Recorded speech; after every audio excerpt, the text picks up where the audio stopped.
எல்லாம் வல்ல இறைவனின் சாந்தியும் சமாதானமும் நம் அனைவரின் மீதும் உண்டாவட்டுமாக. சமீபத்தில் உத்தரப்பிரதேச அரசு ஹலால் சர்டிஃபிகேஷனுக்கு பேன் பண்ணியிருக்கு அப்படிங்கிற செய்தியை தொடர்ந்து ஜீவா டுடே அப்படிங்கிற யூடியூப் சேனலுக்கு சகோதரர் பிஜே வந்து பேட்டி கொடுத்துருந்தாங்க. இந்த பேட்டியில் நிறைய ஃபேக்சுவல் எரர்ஸை நம்மளால் காண முடிஞ்சுது. அது சம்மந்தமான விளக்கம் தான் இந்த வீடியோவில் பார்க்க போகிறோம். சகோதரர் பிஜே தெரிவிக்கக்கூடிய சில கருத்துக்கள் வந்து வெளிநாடு வாழ் தமிழர்களாக அல்லது இந்தியர்களாக இருக்கக்கூடிய நமக்கு வந்து இது சற்று அதிர்ச்சியை ஏற்படுத்தக்கூடியதாக இருக்கிறது அப்படிங்கிறதுனாலையும் இந்த விஷயத்தை நம்ம தெளிவுபடுத்த வேண்டியிருக்குது. ஒன்றா பார்ப்போம் என்னென்ன ஃபேக்சுவல் எரர்ஸ் வந்து அந்த பேட்டியில் இருந்தது அப்படிங்கிறத. அதாவது முதல்ல என்ன சொல்கிறாங்க அப்படின்னா, பஹ்ரைனில், கத்தாரில், துபாயில் எல்லா நாடுகள்லையும் இருக்கக்கூடிய இறக்குமதியாளர்கள் இந்தியாவிலிருந்து உணவுகளை இறக்குமதி செய்கிறாங்கல்ல, அவங்க என்ன செய்கிறாங்கன்னு கேட்டால், இங்கே உள்ள சில நிறுவனங்களை பிடித்து எங்களுக்கு நீங்கள் ஹலால் மாதிரி ஒரு சர்டிஃபிகேட் போட்டு தாங்க அப்படின்னு கேட்குறாங்க. அதாவது வெளிநாடுகளில், அதாவது துபாயின்னு வச்சுக்கிறோமே, துபாயில் இருக்கக்கூடிய ஒரு நிறுவனம், இறக்குமதி செய்யக்கூடிய ஒரு நிறுவனம் வந்து இந்தியாவில் இருக்கக்கூடிய ஏற்றுமதி நிறுவனத்திடம் வந்து சொல்லுவாங்களாம், நீங்கள் ஏற்றுமதி செய்யக்கூடிய அந்த பொருளில் ஹலால் சர்டிஃபிகேட் இந்த நிறுவனத்திடமிருந்து பெற்று கொண்டு தந்தால் தான் நாங்கள் இங்கே இறக்குமதி செய்வோம் அப்படின்னு சொல்லி தான். ஆரம்பமே இது தவறான கருத்து தான். எப்படின்னா, இங்கே உள்ள ஏற்றுமதி நிறுவனம் தானாக போய் மக்கள்லாம் வந்து ஹலால் சர்டிஃபிகேட் இல்லைன்னா ஒத்துக்க மாட்டாங்க, அதனால் நீங்கள் ஹலால் சர்டிஃபிகேட் தாங்கன்னு சொல்லி போய் கேட்குறது இல்லை. இந்த நிறுவனங்களுக்கு கடுமையான கட்டுப்பாடுகள் வந்து துபாய் அரசாங்கம் கொடுக்குது. சும்மா வந்து இறக்குமதியெல்லாம் அப்படிலாம் இவங்க போய் கேட்டு அவங்க யார்கிட்ட சொல்கிறாங்களோ அங்கே போய் சர்டிஃபிகேட் வாங்குறதெல்லாம் முடியாது. அதுக்கு வந்து சில சான்றுகள் இருக்குது. நான் வந்து ஒன் பை ஒன்னாக சொல்கிறேன். அதுக்கப்புறம் என்ன சொல்கிறாங்க அப்படின்னா, இறக்குமதி செய்யக்கூடிய பொருளுக்கு ஹலால் சர்டிஃபிகேட் இருக்கணும் அப்படின்னு மத்திய கிழக்கில் உள்ள அரபு நாடுகள் கேட்பதில்லை, அப்படி ஒரு சட்டமே இங்கே இல்லை அப்படின்னு சொல்லி சகோதரர் பிஜே அவர்கள் சொல்கிறாங்க. அப்படி சட்டம் இல்லைன்னு நீங்கள் நினைக்கிறீங்களா? சவுதிக்கோ அரபு நாடுகளுக்கோ ஹலால் அந்த சீல் இருக்கிறதுனால மக்கள் வாங்குவாங்க. அரசாங்கத்தில் சட்டம் கிடையாது. பன்றி கூட இறக்குமதி பண்ணுறாங்க, அது ஹலால் போட முடியாது. அவங்க விரும்பினவங்க வாங்கிடுவாங்கன்னு விட்டுருக்கானே தவிர இஸ்லாமிய நாடுகளுக்குள்ள ஹலால் போட்ட உணவு தான் வரணும்னு எந்த சட்டம் கிடையாது. ரொம்ப ஆச்சரியமாக இருக்குது. துபாயை பொறுத்த வரைக்கும் நிறைய துறைகள் இருக்குது. Ministry of labour, ministry of tourism, ministry of economic அப்படின்னு சொல்லி நிறைய டிபார்ட்மெண்ட்ஸ் இருக்குது, நிறைய மினிஸ்ட்ரி இருக்குது. பொதுவாக இந்த இறைச்சிகள் ஹலால் சம்மந்தப்பட்ட உணவுகளுக்கான அந்த மினிஸ்ட்ரி இருக்குல்ல, அது ரொம்ப கடுமையானது அப்படிங்கிறதுக்கு அந்த பேர்லேயே உங்களுக்கு தெரியும். அதாவது மினிஸ்ட்ரி ஆஃப் இண்டஸ்ட்ரின்னு வச்சுருந்தாங்கன்னா okay, ministry of industry and advance technology அப்படிங்கிறது தான் அந்த மினிஸ்ட்ரிக்கே பேர் வச்சுருக்காங்க. சும்மா வந்து கண்ணை மூடிட்டு யார் வேணாலும் அவங்ககிட்ட வந்து சர்டிஃபிகேட்லாம் வாங்க முடியாது. கடுமையான இந்த வெப்சைட்டுக்குள்ளே நீங்கள் போங்க, நான் இந்த வெப்சைட்டுடைய ரெஃபரன்ஸ் எல்லாம் தரேன். இந்த வெப்சைட்டுக்குள்ளே போய் பாருங்கள் எவ்வளோ கடுமையானது. நீங்கள் வெறும் ஹலால் சர்டிஃபிகேட் மட்டும் இல்லை, அந்த பொருளுடைய தரம், அதோடைய சுகாதாரத்தன்மை, அதோடைய பேக்கிங், உடைய அமைப்பு, இது எல்லாமே, அதாவது அதில் இடப்படக்கூடிய எக்ஸ்பைரி டேட் எல்லாமே வந்து மிகச்சரியாக இருக்கணும். ஒரு சின்ன ஒரு அலம்பல் ஏற்பட்டால் கூட இங்கே கடுமையான நடவடிக்கை எடுப்பாங்க அப்படிங்கிறதுல எந்த விதமான மாற்று கருத்தும் கிடையாது. இந்த வெப்சைட்டில் போய் நீங்கள் பாருங்கள் இந்த சட்டம் இருக்குதா இல்லையா அப்படிங்கிறத. துபாய் அமைச்சரவையிலேயே வழிகாட்டு நெறிமுறைகள் கொடுக்கப்பட்டு சொல்ல போனால் சில அட்வான்ஸ் டெக்னாலஜி வர அதை அமெண்ட் பண்ணி புதுசாக சட்டத்தை வந்து கடுமைப்படுத்தியிருக்கிறாங்க. ஆக ஹலால் சர்டிஃபிகேட் வேணும் வேண்டாம் அப்படின்னு சொல்லி துபாய் கவர்மெண்ட் கேட்கல, அல்லது அரபு நாடு கவர்மெண்ட்டுகள் கேட்கல அப்படின்னு சொல்லக்கூடிய அந்த வாதமானது ஃபேக்சுவல் எரர். அது உண்மையிலேயே பிழையானது அப்படிங்கிறத நான் இப்போ இந்த வெப்சைட்டில் நீங்கள் பாருங்கள்.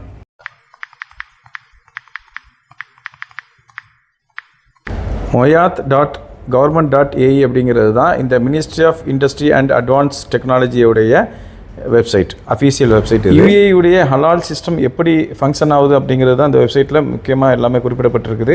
ஒவ்வொரு முறையும் கேபினெட்டில் ரெசல்யூஷன் பாஸ் பண்ணும்போது அதை பிடிஎஃப் வடிவில் இங்கே நம்ம டவுன்லோட் பண்ணி பார்த்துக்கிற மாதிரியான ஃபெசிலிட்டி தந்திருக்கிறாங்க. இதுக்கு கீழே இப்போ நம்ம பார்த்துக்கிட்டு இருக்கிறது ஃபுட் சம்மந்தமான வழிகாட்டு நெறிமுறைகள். இது எது லாஃபுல், எது அன்லாஃபுல்ங்கிற முழு விளக்கமும் அதில் இருக்கும். இந்த இன்ஃபர்மேஷன் எது பற்றியது அப்படின்னு சொல்லி பார்த்தோம் அப்படின்னா, ஹலால் சர்டிஃபிகேஷன் பாடிஸ் எந்தெந்த நாட்டில் யுஏஇயால் அங்கீகரிக்கப்பட்ட நிறுவனங்கள் என்ன அப்படிங்கிற முழு விவரங்கள், அந்த நிறுவனங்களுக்கு வந்து அங்கீகாரம் கொடுக்கப்பட்ட தேதி, அது எந்த தேதியில் எக்ஸ்பயர் ஆகுது, இப்போ ஆக்டிவாக இருக்குதா இல்லை சஸ்பெண்ட் பண்ணப்பட்டிருக்குதா அப்படிங்கிற முழு விவரங்களும் இதில் இருக்குது. 134 நாடுகளுடைய விவரங்கள் வந்து இருக்குது.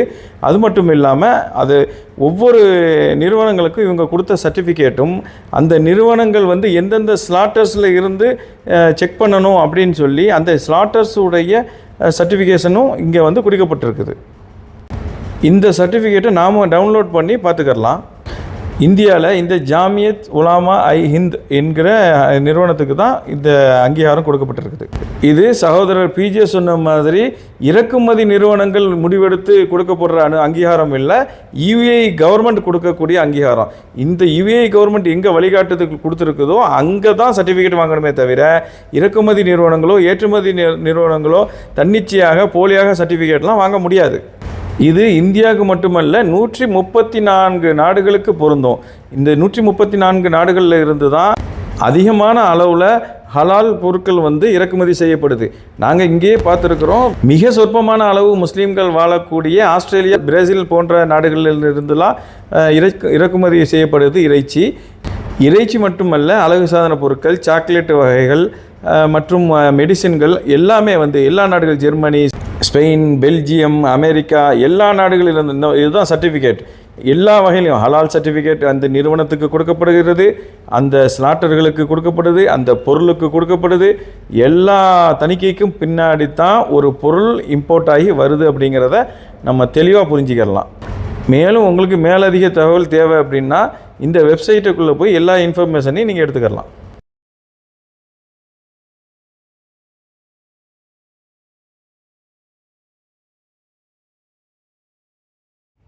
இந்த யுஏஇ கவர்மெண்ட் மட்டுமே இந்த இறைச்சிகளை அல்லது ஹலால் சம்பந்தமான உணவுப் பொருட்களை இறக்குமதி செய்யக்கூடிய நாடுகள் 134 நாடுகளிலிருந்து இறக்குமதி செய்யப்படுது. இந்த 134 நாடுகளிலும் அவங்க சர்டிஃபிகேஷன் பாடி வச்சிருக்கிறாங்க. இந்த 134 நாடுகளில் 1789 ஸ்லாட்டர் ஹவுஸ்களுக்கு அப்ரூவல் கொடுத்துருக்காங்க. அதாவது ஒரு நாட்டில் 5, 8, 10 எப்படி இருக்கும். மொத்தத்தில் 134 நாடுகளிலிருந்து இறக்குமதி செய்யப்படுது. இந்த 134 நாடுகளிலேயுமே அவங்க ஹலால் சர்டிஃபிகேஷன் கொடுப்பதற்காக நிறுவனங்களை அவங்க நியமிச்சிருக்கிறாங்க, அப்ரூவல் பண்ணியிருக்கிறாங்க. இந்த அப்ரூவல் சர்டிஃபிகேட் எப்போவெல்லாம் எக்ஸ்பைரி ஆகுதுங்கிறதையும் நெட்லேயே கொடுத்துருக்காங்க. நீங்கள் அங்கேயே டவுன்லோட் பண்ணி பார்த்துக்கலாம். இந்த அப்ரூவல் முடிஞ்சிருச்சு, இவங்ககிட்ட இந்த காலத்தோட நிறைவு வருது, இனி இவங்க ரெனுவல் பண்ணியிருக்காங்க, பண்ணல, இல்லைன்னா இவங்களை இதுலேருந்து நாங்கள் ரிமூவ் பண்ணுறோம் அப்படிங்கிற எல்லா விவரங்களையும் அந்த வெப்சைட்டில் அவங்க தெளிவாக கொடுத்துருக்காங்க. இந்த ஸ்லாட்டர் ஹவுஸ்களுக்கு மட்டும் சர்டிஃபிகேட் கொடுக்கல, அதாவது அந்த ஒவ்வொரு பொருட்களும் சுகாதாரமாக தயாரிக்கப்படுதா, ஹலால் முறையில் தயாரிக்கப்படுதா, பேக்கிங் செய்யப்படுதாங்கிறத கண்காணித்து அதுக்கு ஒரு சர்டிஃபிகேட் கொடுக்குறாங்க. அது மட்டும் இல்லாமல் முதல்ல அந்த நிறுவனம் சரியான நிறுவனம் தானா அப்படிங்கிறதையும் ஆராய்ச்சி பண்ணி ஒரு சர்டிஃபிகேட் கொடுக்குறாங்க. இந்த நாட்டுடைய அரசாங்கத்தை நம்பி தான் நாங்கள் இந்த உணவுலையுமே நாங்கள் கை வைக்கிறோம். அதனால் எங்களுக்கு எந்த சந்தேகமும் இல்லை. இந்த நாட்டில் அரசாங்கம் எப்படி அனுமதி கொடுத்துருக்குதோ அதுபடி, அதாவது பன்றிக்கறியை இறக்குமதி செய்தா அப்படின்னா பன்றிக்கறியை ஏன் ஹலால்னு சொல்ல போகிறாங்க, இல்லைன்னு சொல்ல போகிறாங்க. இப்படி எல்லா இடத்துலையும் நான் முஸ்லீம்ங்கிற போர்டு போட்டு தான் அந்த கடைகள் இருக்கும். ஒரு சில சூப்பர் மார்க்கெட்டில் கறிகள் கிடைச்சா கூட அங்கே நான் முஸ்லீம் ஃபார் நான் முஸ்லீம்ஸ்னே போட்டிருக்கோம், நீங்கள் உள்ளே நுழையாதீங்கன்ட்டு. ஆக அது இது இப்படி தான் அப்படின்னு சொல்லி தெளிவுபடுத்தி தான் நமக்கு தர்றாங்க பொருளை.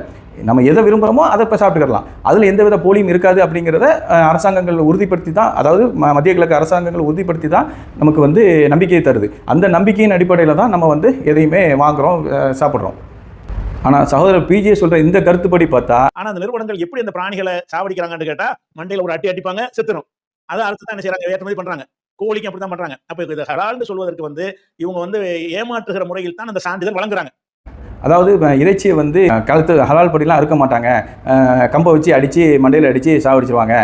இந்த மாதிரி தான் அதாவது கிட்டத்தட்ட ஹலால் அல்லாத முறையில் தான் இறைச்சிகள் தயாரிக்கப்பட்டு ஏற்றுமதி செய்யப்படுது அப்படிங்கிறாரு. அப்படி சொல்ல போனால் நாங்கள் அந்த ஃபுட்டை தான் சாப்பிட்றோம் அப்படிங்கிற மாதிரியான ஒரு கருத்தும் அதில் வருது. ஆனால் இது அப்படி இல்லை அப்படிங்கிறதுக்கு இங்கே இந்த நாட்டில் உள்ள கடுமையான சட்டங்கள், நீங்கள் ஏற்றுமதி இறக்குமதி செய்யக்கூடிய நிறுவனங்களிடம் போய் பேசி பாருங்கள், எவ்வளோ கடுமையாக இருக்குது. இந்த ஃபுட் இண்டஸ்ட்ரியில் பதறுவாங்க. அந்த ஃபுட் இண்டஸ்ட்ரியில் இருக்கக்கூடிய எல்லாரோடையும் நான் பேசியிருக்கிறேன். இவங்கெல்லாம் பதறுவாங்க. ஒரு சின்ன ஒரு இது இருந்தாலும் கடுமையான ஃபைன் விழும்பா, கடுமையான தண்டனை இருக்குது, வேண்டாம், அதெல்லாம் அந்த ஃபுட் இண்டஸ்ட்ரியை தொடர்றதுக்கே பயப்படுற மாதிரி அந்தளவு. அதாவது ஹலால் அல்லாத ஃபுட்டு வருதாண்டா வருது, ஆனால் அது ஹலால் இல்லைன்னு சொல்லி வருது. இன்னும் சொல்ல போனால் எந்தெந்த பொது வெளியில் அது வைக்கப்படும் போது, அதாவது சூப்பர் மார்க்கெட்டில் வைக்கும்போது அவங்க அந்த குறியீட்டை வைக்கிறாங்க, ஃபார் நான் முஸ்லீம்ஸ் அப்படின்னு சொல்லியே குறியீடை வச்சு தான் அங்கே விற்க அனுமதி கொடுக்கப்படுது. ரெண்டாவது, இந்த மினிஸ்ட்ரிக்கு நான் சொன்னேன் இல்லையா, மினிஸ்ட்ரி ஆஃப் இண்டஸ்ட்ரி அப்படின்னு சொல்லி வச்சது மட்டும் இல்லாமல் அண்ட் அட்வான்ஸ் டெக்னாலஜின்னு வச்சுருக்காங்க. அதாவது இந்த அட்வான்ஸ் டெக்னாலஜி மூலம் ஒவ்வொரு ஸ்லாட்டர்ஸும் 1789 ஸ்லாட்டர்களும் இந்த ஆராய்ச்சிக்கு உட்படுத்தப்பட்டு இந்த மாதிரியான டெக்னாலஜிகள், ஹை ஸ்டாண்டர்ட் டெக்னாலஜிகளை வச்சு பயன்படுத்தி தான் அது ஹலாலுங்கிற அந்த உணவு ஹலால் அப்படிங்கிற சர்டிஃபிகேஷனை கொடுக்குறாங்க. அறுக்கும்போது பார்க்குறோம் அப்படிங்கிறதெல்லாம் இல்லை. இன்றைக்கி எவ்வளோ டெக்னாலஜி வந்துட்டு அறுத்த பின்னாடி அந்த உணவு வந்து சரியான முறையில் தான் அறுக்கப்பட்டுதா அப்படிங்கிறத கண்காணிச்சுட்டு தான் இந்த சர்டிஃபிகேட் கொடுக்குறாங்க. அதனால தான் இந்த மினிஸ்ட்ரிக்கு பேர் மினிஸ்ட்ரி ஆஃப் இண்டஸ்ட்ரின்னு மட்டும் இல்லை, ministry of industry and advance technology அப்படின்னு போட்டிருக்காங்க. அதாவது நான் வந்து இந்த வெப்சைட்டை வச்சு மட்டும் நான் சொல்லலை, நம்ம இங்கே இருக்கிற தொழில் செய்யக்கூடிய நிறுவனங்கள்கிட்ட நிறைய பேர்கிட்ட நம்ம பேசியிருக்கிறோம். அந்த இண்டஸ்ட்ரி வந்து எவ்வளோ கட்டுப்பாடு உள்ள இண்டஸ்ட்ரி, ஃபுட் இண்டஸ்ட்ரி பொறுத்த வரைக்கும் அப்படிங்கிறது நமக்கு தெரியும். இது மட்டும் இல்லாமல் என்னுடைய நண்பர் ஒருவர், என்னுடைய கல்லூரி நண்பர் ஒருவர், நான் வந்து ஒரு 4-5 வருஷத்துக்கு முன்னால் ஒரு இடத்துல சந்தித்தேன். சந்திக்கும் போது நீங்கள் என்ன பண்ணுறீங்கன்னு கேட்டால், நான் நேற்று ஆஸ்திரேலியா போய்ட்டு வந்தேன், அடுத்தது வந்து ஸ்ரீலங்கா போகிறேன், அடுத்தது பங்களாதேஷ் போகிறேன் அப்படின்னாரு. என்னங்க நாடாக போகிறேன் அப்படி என்ன இதுன்னா, அவர் வந்து ஒரு ஹாஃபில் பட்டம் பெற்றவர், அது எனக்கு தெரியும். ஆனால் இப்போ அவர் பேர் எனக்கு ஞாபகம் இல்லை. ஒருவேளை இந்த வீடியோ அவர் பார்க்கறதுனால் அவர் வந்து கமெண்ட்டில் அவருடைய பேரை சொல்லலாம். ஆனால் முகம் வந்து எனக்கு ஞாபகத்தில் இருக்குது. அவர் என்ன சொன்னார்னா, அப்போ ஏன் நீங்கள் அப்படி நாடாக போகிறீங்க அப்படின்னு நான் கேட்கும்போது, நான் வந்து இந்த ஹலால் சர்டிஃபிகேஷன் கொடுக்கக்கூடிய அல்லது தர கட்டுப்பாடுகளை நிர்ணயிக்கக்கூடிய இந்த ஹைஜீனிக் இதை வந்து பார்க்கக்கூடிய அந்த குழுவில் நான் இருக்கிறேன். எங்களை அந்தந்த நாட்டுக்கு அப்பப்போ அனுப்புவாங்க. ஒவ்வொரு நாட்டிலையும் அந்தந்த ஸ்லாட்டர்ஸில் போய் நாங்கள் வந்து இந்த இதை வந்து அட்வான்ஸ் டெக்னாலஜி மூலம், அதாவது 5-6 வருஷத்துக்கு முன்னாடியே, இன்றைக்கி எப்படி இருக்குன்னு பார்த்துக்கோங்க டெக்னாலஜி, முன்னாடியே வந்து அந்த குழுவை அனுப்பி அந்த ஸ்லாட்டர்ஸில் வந்து நாங்கள் வந்து சில நாட்கள் இருந்து நாங்கள் பரிசோதிச்சுட்டு வரணும் அப்படின்னு. அப்போது பரிசோதிக்கும் போது மட்டும் சரியாக இருப்பாங்க, மற்ற நேரத்தில் அறுக்க மாட்டாங்க, அப்படி இருக்காது அப்படின்னு சொல்லி உங்களுக்கு சந்தேகம் வருமே. ஆனால் அதற்கும் வந்து நம்ம வந்து டெக்னாலஜியை பயன்படுத்த முடியும் அப்படிங்கிறத சகோதரர் பிஜே புரிஞ்சுக்கணும். ஹலால் சர்டிஃபிகேஷன் எல்லாமே பொய் தான் அப்படிங்கிற முடிவுக்கு வரக்கூடாதுங்கிறது தான் என்னுடைய தாழ்மையான வேண்டுகோள். இந்த பேட்டியினுடைய இடையிடையே வந்து அடிக்கடி அவர் சொல்கிறது வந்து, இங்கே 5 பணக்கார கம்பெனிகள் தான் இருக்குது, அவங்க காசுக்காக எதை வேண்டாலும் செய்வாங்க, காசுங்கிற அடிப்படையில் பண்ணுறவங்க வந்து அவங்க வந்து மார்க்கெட்டை பார்க்க மாட்டாங்க, அவங்க யாருக்கு வேண்டாலும் ஹலால் சர்டிஃபிகேட் போடுவாங்க, பன்றிக்கறிக்கு கூட போடுவாங்க. தயாரிப்பு நிறுவனங்கள் எப்படி தயாரிக்குது, அது பன்றியா அல்லது இறைச்சியா சொல்லி அவங்க ஆய்வு செய்வதெல்லாம் கிடையாது, மொத்தத்தில் கொடுத்துருவாங்க. அது பன்றி இறைச்சியை கூட பேக் பண்ணி வைத்தாலும் ஹலால் கொடுப்பாங்க சொல்ல போனாங்க அப்படின்னு சொல்லி சகோதரர் பிஜே சொல்கிறார். இப்படி ஒட்டுமொத்தமாக ஒரு சாராரை வந்து நம்ம குற்றம் சாட்டலாமா? பணக்காரங்கனாலே அவங்களுக்கு மார்க்கப்பட்டு இருக்காதா? எத்தனையோ பணக்காரங்களுடைய கருணையிலையும் அவங்களுடைய நல்ல பண்புகளிலும் தான் மற்ற மக்கள் வந்து வாழ முடியுதுங்கிறத நம்ம புரிஞ்சுக்கணும். ஏன்னா அவன் பணம் மட்டுமே குறிக்கோளாக இருக்காது. ஏன் பணக்காரன் வந்து 4 பேருக்கு நல்லது செய்யணும்னு நினைக்க மாட்டானா? அவங்களாம் நல்லது செய்யணும்னு நினைக்க போய் தானே நம்ம இன்றைக்கி நல்ல நிலையில் இருக்கிறோம். அதெல்லாம் நம்ம புரிஞ்சுக்கணும். அடுத்த ஒரு ஃபேக்சுவல் எரர் அப்படி என்னன்னா, லட்சத்தீவு, அதாவது லட்சத்தீவில் முழுக்க முஸ்லீம்கள் இருக்கக்கூடிய அந்த லட்சத்தீவுலேயே வந்து பேன் பண்ணப்பட்டிருக்குது, முஸ்லீம்களாலேயே பேன் பண்ணப்பட்டிருக்குங்கிற பொருள்பட அவர் சொல்கிறார். அதாவது ஹலால் சர்டிஃபிகேஷன் அங்கே ஏமாத்துறாங்கன்னு பேன் பண்ணப்பட்டிருக்குது. லட்சத்தீவுலையும் இது மாதிரியான, லட்சத்தீவுங்கிறது முழுக்க முஸ்லீம்கள் இருக்கக்கூடிய ஒரு பகுதி. லட்சத்தீவுங்கிறது வந்து ஒரு 100% முஸ்லீம் எல்லாருமே. அந்த லட்சத்தீவுடைய கவர்மெண்ட்ல என்ன செஞ்சிருக்காங்கன்னு கேட்டா, இந்த ஹலால் சான்றிதழ்லாம் கூடாது வச்சிருக்காங்க. ஏன்னா அது பொய், இவங்க ஹலால் பார்த்து பொய்யா தான் கொடுக்குறாங்கிறதுனால. முதல்ல புரிஞ்சுக்கணும், லட்சத்தீவு வந்து ஒரு மாநிலம் இல்லை. லட்சத்தீவானது ஒரு யூனியன் டெரிட்டரி, அதாவது யூனியன் பிரதேசம். அது வந்து மத்திய ஆட்சியாளர்களுடைய கட்டுப்பாட்டுக்குள்ளே இருக்குது. மத்திய ஆட்சி யார் பண்ணுறாங்கன்னு தெரியும். அவங்க அதை தடை பண்ணுறாங்க அப்படின்னு சொன்னால் அது வந்து முஸ்லீம் தடை பண்ணதாக ஆகாது. ஒன்று. ரெண்டாவது, நம்ம வந்து இதை நெட்டில் சர்ச் பண்ணி பார்க்கும்போது தெர் இஸ் நோ எவிடன்ஸ் அப்படின்னு தான் வருது. அதாவது ஹலால் சர்டிஃபிகேஷன் அங்கே பேன் பண்ணப்பட்டதுக்கான எந்த எவிடன்ஸ் இல்லை. ஆனால் அங்கே ஒரு சர்ச்சை வந்திருக்குது. அது என்னென்னா, பள்ளிகளில் வந்து மதிய உணவில் வந்து வெஜிடேரியன் மட்டும் தான் இருக்கணும், இறைச்சிகள் இருக்கக்கூடாது அப்படின்னு சொல்லி தடை பண்ணியிருக்காங்க. அது அந்த ஊர் மக்கள் வந்து எதிர்த்து கேஸ் போட்டிருக்காங்க. அது ஒரு பக்கம் நடந்துகிட்டு இருக்குது. அது கூட அது மக்களுக்கு மனநிலைக்கு எதிராகத்தான் அது நடந்திருக்குது. அந்த யூனியன் பிரதேச நிர்வாகம் என்ன சொல்லியிருக்குது தடை பண்ணதுக்கு காரணம் அப்படின்னு சொன்னால், எங்களுக்கு அது லாபகரமாக இல்லை. அது வந்து அவங்க மீட்டு மட்டும் தடை பண்ணலை, டைரி ப்ராடக்ட்டையும் தடை பண்ணி, ஃபார்ம்ஸையும் தடை பண்ணியிருக்காங்க. அந்த டைரி பண்ணைகள், பால் பண்ணைகளையும் தடை பண்ணியிருக்காங்க. கேட்டால் அது வந்து நிர்வாக ரீதியாக எங்களுக்கு அது லாபகரமானதாக இல்லை அப்படின்னு சொல்லியிருக்காங்க. அந்த காரணம் உண்மை பொய் அதெல்லாம் வேறு விஷயம். ஆக முஸ்லீம்ஸ் எல்லாரும் சேர்ந்து, முஸ்லீம் அரசாங்கமோ அல்லது முஸ்லீம்களும் சேர்ந்து ஹலால் சர்டிஃபிகேஷனுக்கு தடை கொடுக்கப்பட்டிருக்குது அப்படிங்கிற பொருள்பட சொல்லக்கூடிய இந்த வாதமும் தவறானது. சகோதரர் பிஜேவுடைய இன்னொரு குற்றச்சாட்டு என்ன அப்படின்னா, பதாஞ்சலி, அதாவது பாபா ராம்தேவுடைய பதாஞ்சலி ப்ராடக்டில் வந்து இருக்கக்கூடிய கௌமுத்ரா, அதாவது பசுமாட்டு கோமியம் அப்படின்னு சொல்கிறாங்க இல்லையா, இதுக்கு வந்து ஹலால் சர்டிஃபிகேட் கொடுத்ததாக பிஜே அவர்கள் சொல்கிறாங்க. இதில் அந்த பதஞ்சலி விற்கக்கூடிய அந்த கோமியத்தில் வந்து ஹலால் போட்டிருக்கும். அதை யார் கொடுத்தாலும் அஞ்சலி ஒட்டு தான் கொடுத்துருக்கான். இந்த 5 நிறுவனங்கள் தான் காசை வாங்கிட்டு மூத்திரத்துக்கு ஹலால் கொடுப்பான். அப்போ மக்களை முஸ்லீம்களுக்கு குடிக்கக்கூடிய மாட்டு மூத்திரம் இது அப்படிங்கிற மாதிரி சொல்ற இந்த ஹலால் லட்சணத்தை வாங்கிக்கிறங்க. சமுதாயத்தில் அங்கீகரிக்கப்பட்ட ஒரு மனிதர் வந்து கண்மூடித்தனமாக சொல்கிறது சரியாக படலை எனக்கு. அதாவது இந்த விமர்சனம் வந்தது உண்மைதான். 2020-21 வந்து இந்த விமர்சனம் வந்திருக்குது. இதுக்கு அந்த ஜாமியத்துல் உலமா அப்படிங்கிற அதாவது சர்டிஃபிகேட் எந்த நிறுவனம் கொடுத்ததாக சொன்னாங்களோ அந்த நிறுவனத்துடைய பொறுப்பாளர் ஒருவர், அவர் பேர் நியாஸ் அகமது ஃபரூக்கி. அவர் என்ன சொல்கிறாரு அப்படின்னா, இது வந்து எந்த விதமான அடிப்படை ஆதாரமும் அற்றது. பசுமாட்டு கோமியம் அப்படிங்கிறது வந்து இது இறைச்சிக்கு கீழே வராது. அதனால் இதுக்கு ஹலால் சர்டிஃபிகேஷன் கொடுக்க வேண்டிய கட்டாயமும் இல்லை. அதனால் இது வந்து முழுக்க முழுக்க போலியானது, பொய்யானது அப்படிங்கிறத அந்த நிறுவனத்துடைய ஒரு பொறுப்பாளரே வந்து பத்திரிகையில் பேட்டி கொடுத்துருக்காங்க. அது வந்து மறுக்கப்பட்ட ஒரு செய்தி. தோழர் ஜீவா வந்து இந்த கேள்வியை வந்து கேட்குறாரு. என்னென்னா, இவருடைய பேட்டிக்கு இடையிலேயே வந்து இந்த கேள்வியை கேட்குறாரு. ஹலால் சர்டிஃபிகேட் எதுக்கெலாம் தேவை, இறைச்சிக்கு மட்டும்தானா அப்படின்னு கேட்குறாரு. சகோதரர் பிஜே இதுக்கு பதில் சொல்லலை. அப்போது ஒருவேளை இந்த விஷயங்களை பற்றி சரியாக ஆராயாமல் பேசினார் அப்படிங்கிற மாதிரியான அந்த உறுதிப்படுத்தும் தன்மையும் அதில் இருக்குது. இதை கடந்து போகிறார், பதில் சொல்லலை. இது இறைச்சிக்கு மட்டும் கொடுக்கப்படுறதில்லை, காஸ்மெட்டிக் பொருட்களுக்கும், அதாவது அழகு சாதன பொருட்களுக்கும் இந்த ஹலால் சர்டிஃபிகேட் பொருந்தும், அதுக்கும் கொடுக்கப்படுது. அதுக்கப்புறமா பார்த்தா மெடிசின்களுக்கு கொடுக்கப்படுது. ஆக மெடிசின்கள், காஸ்மெட்டிக்ஸ், மீட் ப்ராடக்ட்ஸ் வந்து இந்த 3 விஷயங்களுக்கும் வந்து ஹலால் சர்டிஃபிகேட் கொடுக்கப்படுது. இதை சகோதரர் பிஜே வந்து இதை கடந்து செல்கிறார் அப்படிங்கிறதையும் நம்ம பார்க்க முடியுது. ஆக ஹலால் சர்டிஃபிகேட்டை வந்து உத்தரப்பிரதேச அரசு தடை செய்திருக்கு அப்படிங்கிறத, இதனுடைய சீரியஸ்னஸை வந்து சகோதரர் பிஜேவுடைய இந்த பேச்சுக்கள் வந்து, இந்த கருத்துக்கள் வந்து கொஞ்சம் நீர்த்து போக செய்து அப்படின்னு தான் நான் பார்க்குறேன். முதல்ல வந்து ஒரு வெளிநாட்டில் வசிக்கக்கூடிய, வெளிநாட்டில் இருக்கக்கூடிய சட்டத்திட்டங்களின்படி அந்த சட்டத்திட்டத்தை நம்பி நாங்கள் வந்து இங்கே ஒரு உணவுகளை பயன்படுத்தக்கூடிய அல்லது அழகு சாதன பொருட்களை பயன்படுத்தக்கூடிய எங்களுக்கு வந்து இந்த விளக்கம் கண்டிப்பாக கொடுக்க வேண்டிய சூழ்நிலை எங்களுக்கு இருக்குது.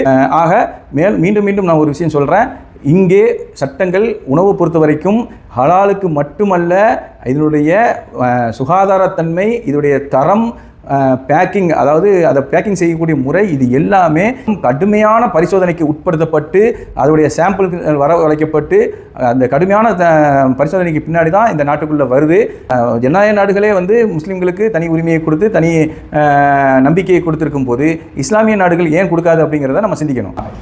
கடைசியாக சுருக்கமாக ஒரு விஷயம் சொல்லிடுறேன். பன்றிக்கறிக்கும், மாட்டு மூத்திரத்துக்கும் அல்லது தவறான முறையில் அறுக்கப்பட்ட இறைச்சிக்கும் வந்து ஹலால் சர்டிஃபிகேட் கொடுக்கப்படுது அப்படிங்கிறது இந்த அரசாங்கத்துக்கு தெரிஞ்சிருந்தா நீங்கள் திண்டுட்டு போய் தொலைட்டோம் அப்படின்னு சொல்லி விடுவாங்களா? இல்லைப்பா, ஐயோ நம்ம முஸ்லீம் சகோதரர்கள் வந்து இந்த மாதிரி ஹராமான பொருட்களை சாப்பிட்றாங்களேன்னு சொல்லி ஓடி வந்து தடை பண்ணுவாங்களா அப்படிங்கிறத உங்கள் முடிவுக்கே விட்டுறேன். அதாவது நீங்கள் சொன்ன மாதிரி பாபா ராம்தேவுடைய பதாஞ்சலி பொருட்களுக்கு அல்லது பதாஞ்சலி பொருட்களையும் குறிப்பாக வந்து கோமியத்துக்கு வந்து ஹலால் சர்டிஃபிகேட் கொடுத்துருந்தா இந்த அரசாங்கம் அவங்களுக்கு ஆதரவாக இருக்குமா அல்லது அந்த ஹலால் செய்யக்கூடிய நிறுவனங்களுக்கு எதிராக இருக்குமா அப்படிங்கிறதையும் உங்களுக்கு உங்கள் பார்வைக்கே முன்வைக்கிறேன்.